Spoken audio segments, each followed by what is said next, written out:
It seems like it's been 40 weeks since you got 40 winks. Your back pain? Unbearable. Tossing, turning, trying to find that pain-free position. And that's the moment you realize you can't spend another waking moment putting off treatment.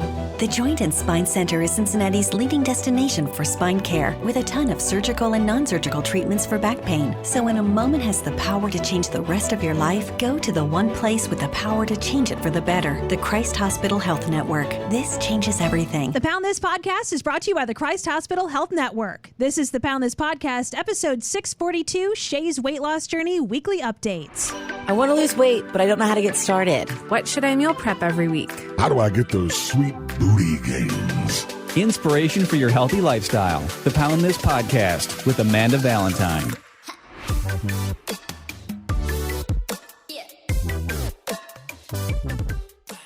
Thank you so much for listening to the Pound This Podcast. I'm Amanda Valentine. Shay's back. What up? Hey, girl.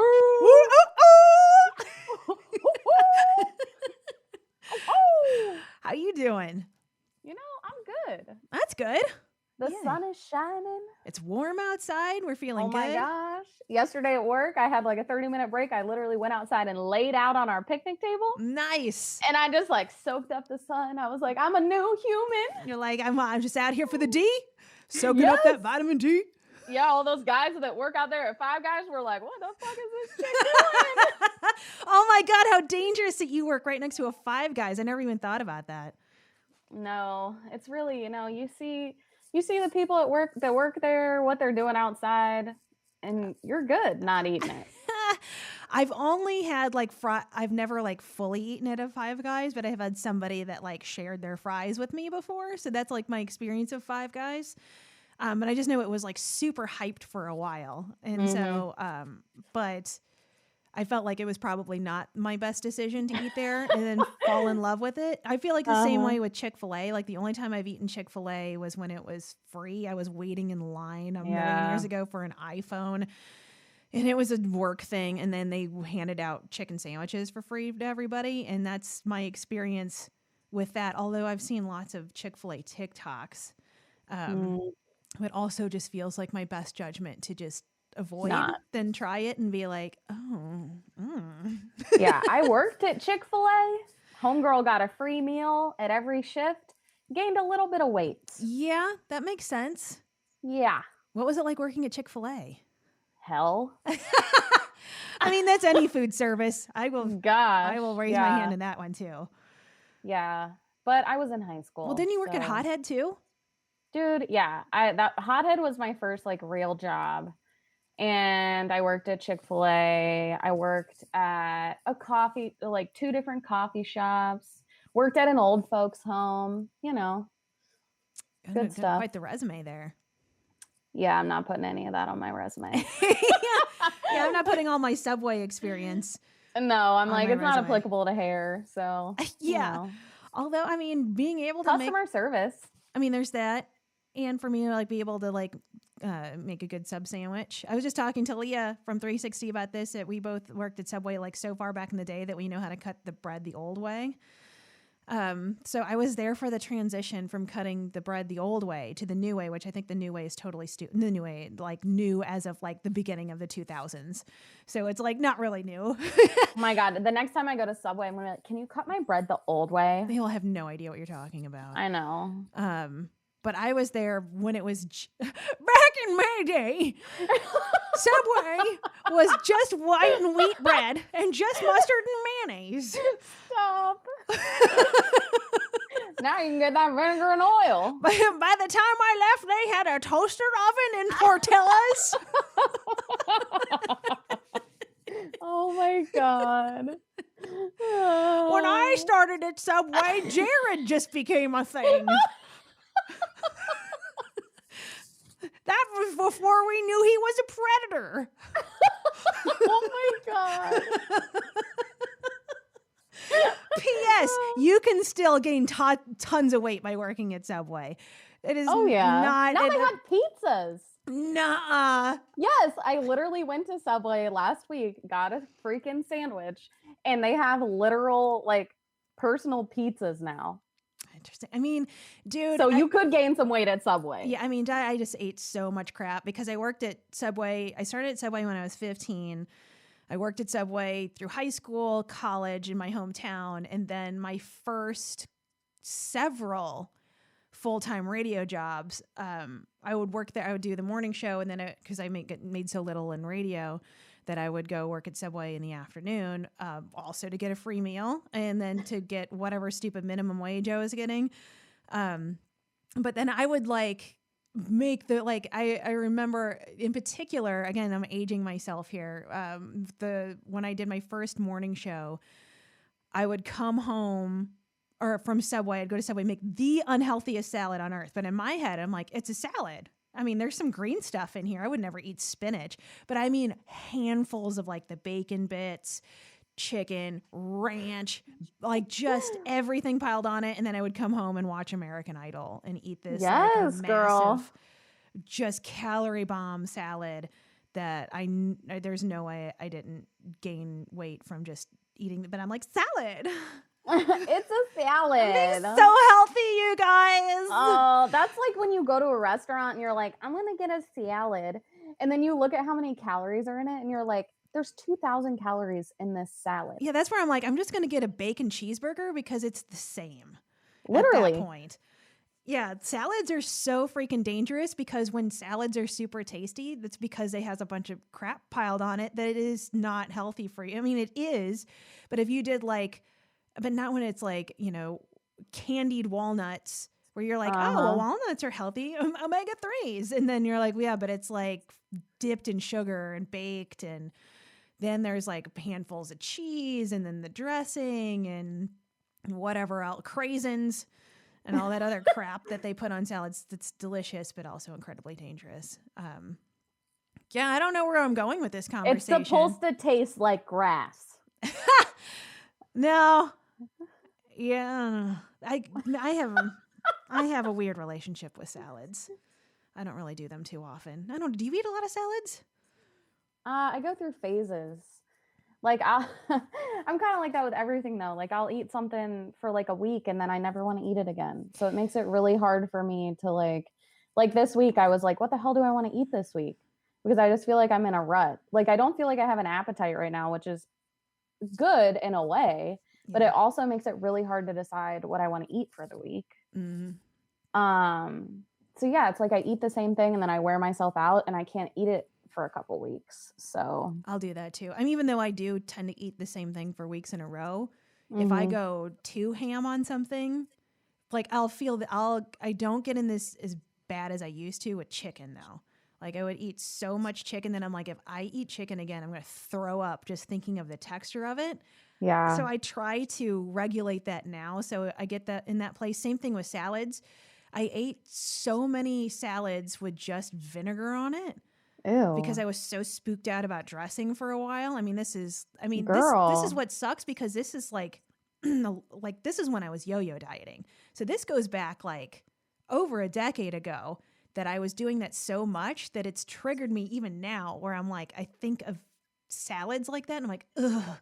And I'm because I would just force myself to eat them because I'm is this healthy? And so I'm that's where it's and this is all just such a process of experimentation where I'm I can't do that with foods again. I can't force something down my throat like that and just force myself to eat foods because it's quote unquote healthy. No. And then I'm going to hate it forever. But it almost feels like you have to live through that phase with something to learn the lesson from it. And I think this also in a different way, equates to the alcohol you had. I never liked Jaeger in the first place, but I'm once you puke something up like that, you're just I am never drinking that again. I used to drink I will not disclose my age. I was drinking a lot of 7 and 7s for some reason. That was the cool thing with me and my friends for a minute. And throwing up off that, I'm I will never drink this again in my entire life. And I think it's the same thing with just eating the same food or something like that, where it's just it'll just haunt you forever, which just it's so dangerous. I think that's why the chicken and broccoli rice combo triggers so many people because it's healthy. This is what, quote unquote dieting looks like. And then you want to yak when you think about it. Yeah, I still have that issue with like protein shakes because of the liquid diet I did. Like I literally like can't, I don't know, I still have a really hard time with the protein shakes. Yeah, so just for like people that might be listening to this that don't know that backstory, how much did you lose whenever you did that? Like was 14-week liquid diet, right? I lost 50 pounds for 14 weeks. All I did was drink protein shakes, and then I had one like frozen meal a day. God, that is just so terrible. Yeah, it was really awful. And then so in 14 weeks you lost 50 pounds. And then do you even know how long it took you to gain that back? Not very long. Like definitely within a year I gained it back. Yeah, that sucks. And more. Well, how long has it been now since you've lost the 90 pounds and have maintained? I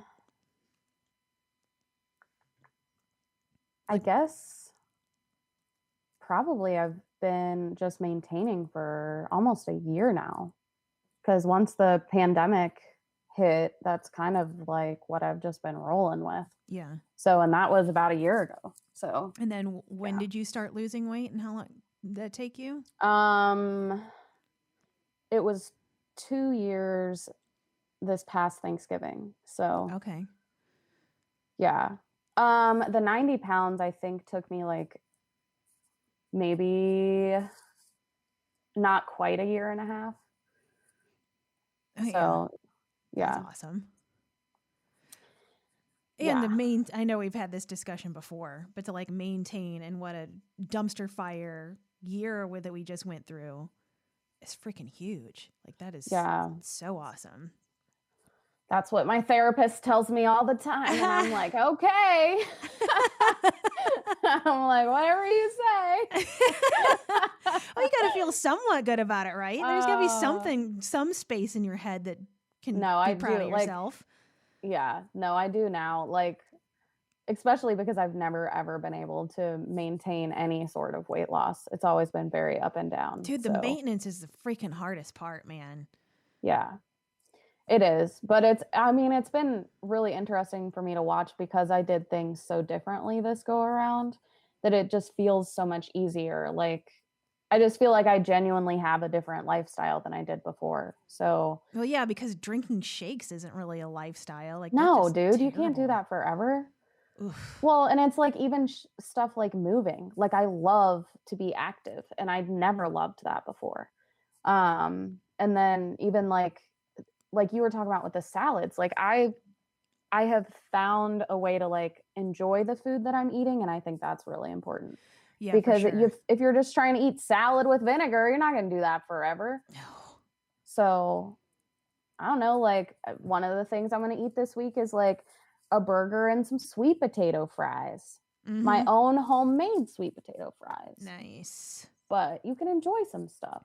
Yeah, for sure. And I think that's where, when people just hear like it's a lifestyle and stuff like that, that's where that stuff like means. And I think I don't know, it's because everybody is coming from such a different background of like what your relationship with food is and what balance looks like in like kind of where you're at now. And that's where I'm at too, where I really enjoy the movement and I really enjoy the process. And I've been here for years now before I didn't. It was just like, this is basically like, this is the homework I have to turn in so I could pass the test. And it's not, there was no like, it was like, I'll have to like do this and not really finding enjoyment out of it at all. And understanding that even though it still is a process where it's like 80% of the time you need to kind of have your shit on track and buttoned up, but then that's where the balance comes in. But it's not like, oh, well, a lifestyle means that I can just like drink beers and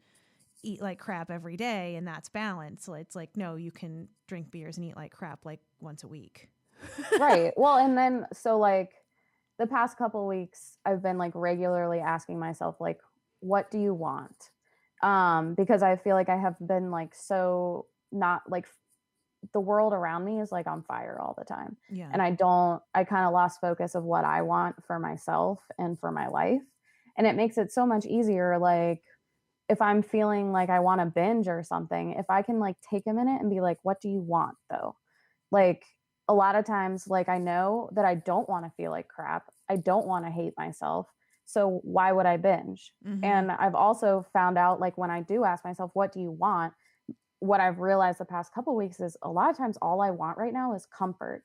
And I'm using that for like trying to use food for that. Yeah. So like I need to somehow find other ways to comfort myself, because if I love myself, then I need to be able to comfort myself. So like something as easy as like the other night I made hot tea and I literally sat on my couch with my cat and drank some hot tea.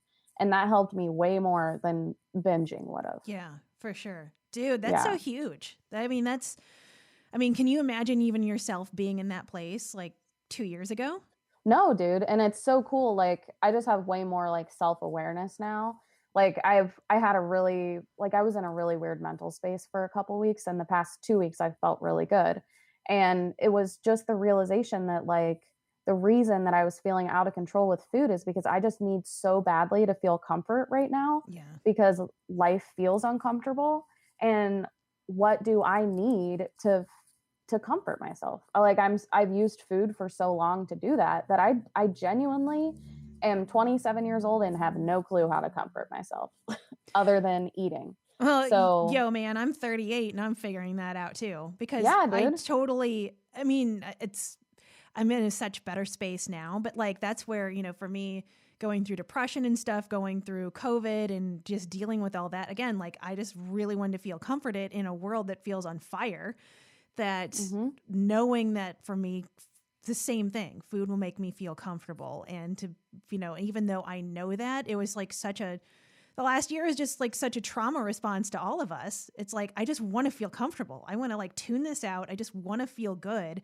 And that's so deeply burned into who I am as a person, of kind of leaning back into that, where I'm like, no, I know where this goes. Like, Mhm. again, like you said, of like finding something different. And I think that's just important also to note that no matter where you're at in your journey doesn't mean that it can't like rear its head again and you have to Yeah. deal with it. I mean, I've been on this current journey of losing weight, maintaining whatever, living this lifestyle for over 9 years. And that still didn't stop COVID from, giving me a swift kick to the knee and knocking me down for Dude. a second. So it's like, you can't trash on yourself for setbacks, because that's Yeah. life.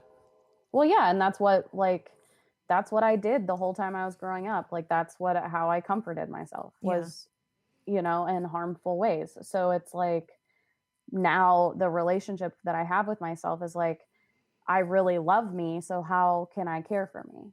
Yeah. So without harming myself. Yeah. So yeah. That's awesome. Back to the movement thing.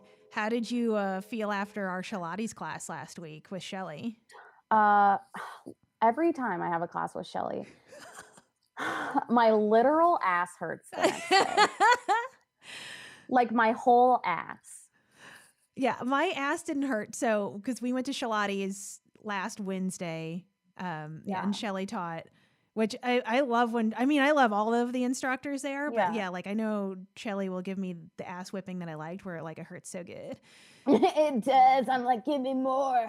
My ass didn't hurt, but my quads were on fire. Yeah, I'm like, me oof. Like, man, all right. That's awake. Yeah, my quads totally were too. Yeah. And but it hurts so good. And I was just talking to somebody at Cincy 360 about Pilates, because they were, we're talking about their journey and stuff like that. And I was like, you should, actually a couple people I talked to about this, of like, well, you should try Pilates, because it'll just work muscles that you're not even used to hitting in the gym. Like I could do all this stuff in the gym all day and go to Pilates and be sore and be like, oh, like I went to Pilates yesterday and I went this morning, and just like my lower abs, where I'm like, God, like that is just like, that's just not something they're used to feeling or being sore. And even if you like went to the gym and did crunches and everything else, like it's not going to hit it the same way. At least I feel like from doing like the reformer work, and the stuff in Pilates, at least in my experience, being a person that did a bunch of crunches and what I thought was good ab exercises for a period in my life where I'm like, oh no, this is what it's supposed to feel like. No. I'm like, oh, but yeah, again, where it's like that, I think that this is a dangerous place too of comfort, where for a minute there, because things in my life were on fire, I'd say like particularly like in 2018, where I was then using, instead of the food for comfort, I was going to the exercise for comfort. And then I was just burning it into the ground before I met Josh and stuff at Cincy 360, where I'm like, then I just injured myself. Cause then I leaned into, the movement part and over exercising as my comfort. And so now, like, knowing that's how I use food and also how I can potentially use exercise, of finding the balance, which I feel in a better place with food because I've been working on that for so much longer. But with the exercise, like now, of like the good movement, like, doing the Pilates, doing my physical therapy exercises, lifting at the gym, but not going so hard that I'm using this as my outlet, but I'm just using it to like love myself. Like you said, of like, I'm using it to move my body and feel good and be healthy, and not use it like go too far into I'm abusing this to make me feel better. Which I don't know if you've gone into that realm with exercise or just the food. I just got that way a little bit with walking. Like it quit becoming a joyful thing for me and became like I got to do this and I got to hit my 10,000 steps. And I've been able to get out of that because I quit wearing the Fitbit for a while. But it was like, Shannon, just go out and enjoy a walk. Like it should be enjoyable. It shouldn't be like I have to walk 5 miles to hit my 10,000 steps. Well, I just had that. I was proud of myself for this past Sunday after I was done doing meal prep. And then I had to do some podcast stuff, and it was sunny. It was nice outside. So I'm like, well, I'm going to go for a walk. And I just felt like so like toasted, just felt like burnt out. Like last week was a bat crackers crazy week for me. And I just felt like mentally exhausted. And I'm like, okay, do I force myself to go for a walk? I'm like, oh, it's sunny outside and go move your body. I'm like, or do I just get in my jammies and I'm just going to lay on that couch? And I'm like, even though I want to force myself to go for a walk, I'm like, just chill. Like that's going to be so much better for you than going out for a walk, which you would think going for a walk. And sometimes it is the answer. And I think sometimes it's not. And I'm glad I made that choice because I mean, it was 3 p.m. I put on my pajamas and I watched the Framing Britney thing. Yeah. Because I heard so much about that. So I'm like, because normally I've been falling into this trap too of anything that I am consuming outside of TikTok that is like, I'm listening to audiobooks to better myself, or I'm listening to a different podcast to better myself, or I'm reading self-help crap and stuff like that. And everything is about like growth. And I'm like, I just need to watch something stupid. You know what I mean? Like something that's just entertaining, turn my brain off. Like, let's hear about Britney Spears. And I was like, this was the best decision. I actually feel relaxed. I went to bed super early and woke up Monday feeling much better. So I think it's that self-awareness angle too of like what comfort is, and to not be like, well, I know it's the healthy choice to go for a walk, but sometimes watching Hulu is the healthy choice. It's just knowing that balance and getting to the point where you can have that conversation with yourself. And it's just a process. Well, and to know, like I always feel pressure if it's nice out when I get off work Saturdays.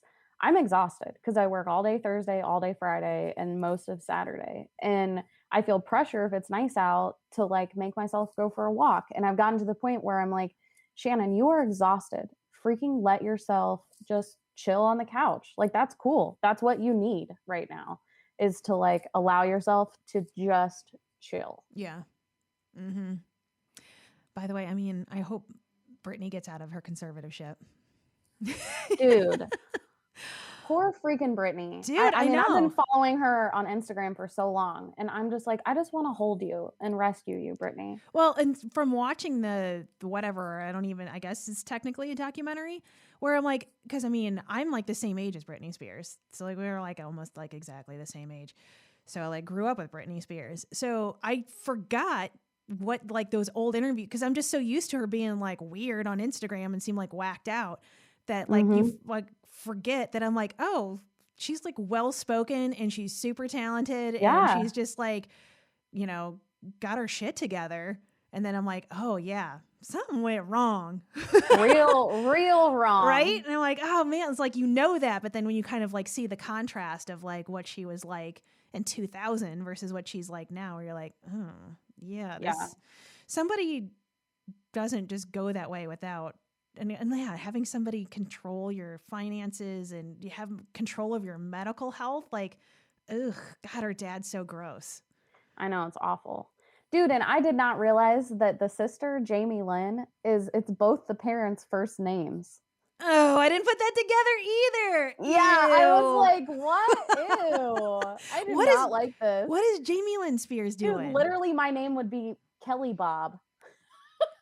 Oh my God. Well, mine would be Vicky David. Pass. So bad. Although I think my mom at one point told me that the original name she picked out for me was Ivy, which I feel like if I were an Ivy, I would be a different person. I might be a stripper right now or something. I'm glad you're not an Ivy. I don't think I could be friends with you. I don't know. I don't know any Ivies. It seems kind of like fun. Like it seems like a fun name. It seems better than Amanda.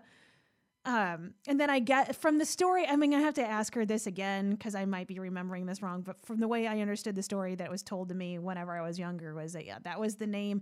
And she changed her mind last minute because she was in the hospital giving birth to me. She was watching Bonanza and one of the actresses' name was Amanda.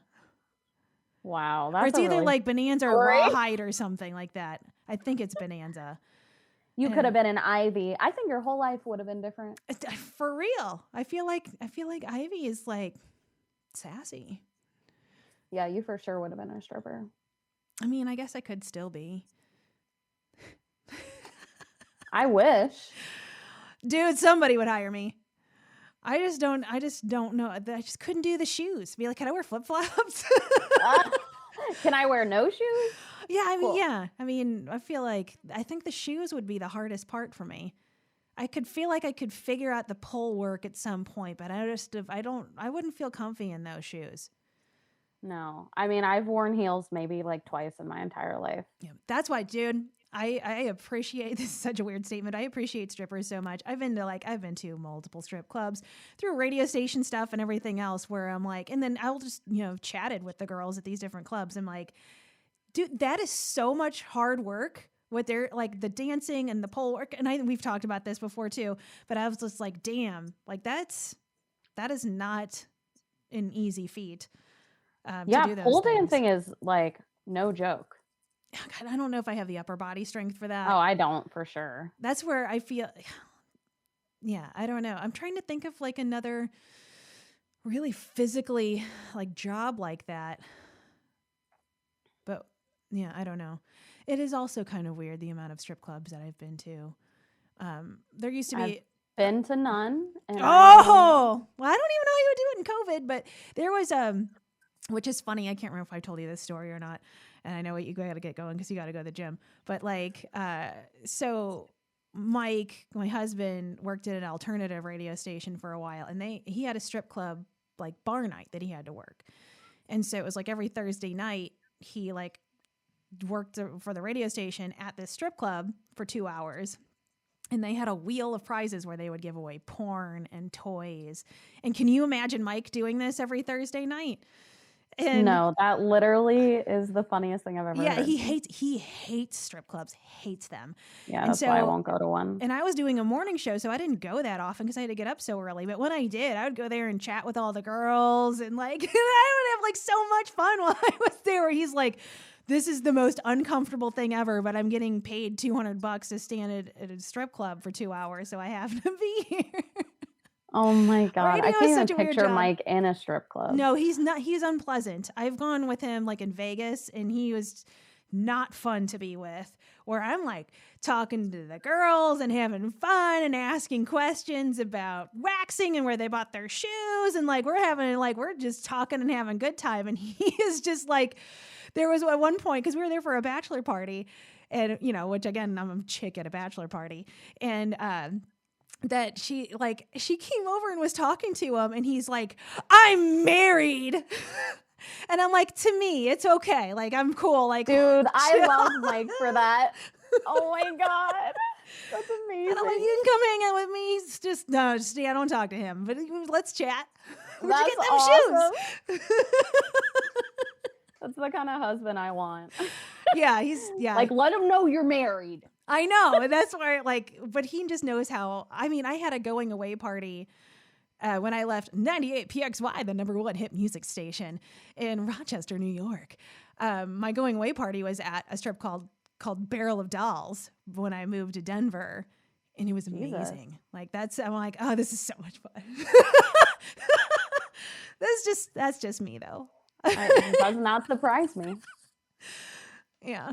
It all makes sense. Right? I mean, I also had my bridal shower at a laser tag place. And so, well, that I can get down with. It was super fun. I am so bad at laser tag though. I never know what's happening. Yeah, it is really confusing. So I just am like shooting things and people, but they're always the wrong things and the wrong people. It doesn't matter. It's all for fun. I think that was better than your classic bridal shower stuff. I had fun trying to murder my grandma with a laser. Wow, this took a turn. I'm just glad that I got my grandma to play laser tag with me. That's pretty cool, dude. My grandma, she would be willing to play laser tag, but she would fall and it would be a whole, she would be all like holding on to the walls in the laser tag place. It'd be a whole thing. Awesome. All right. Well, since we're going off the rails here, I'll let you go since you got to go to the gym. But let's go get swole. Yeah. Have a good week and we'll talk later. All right. Bye. Bye. AmandaValentineBites.com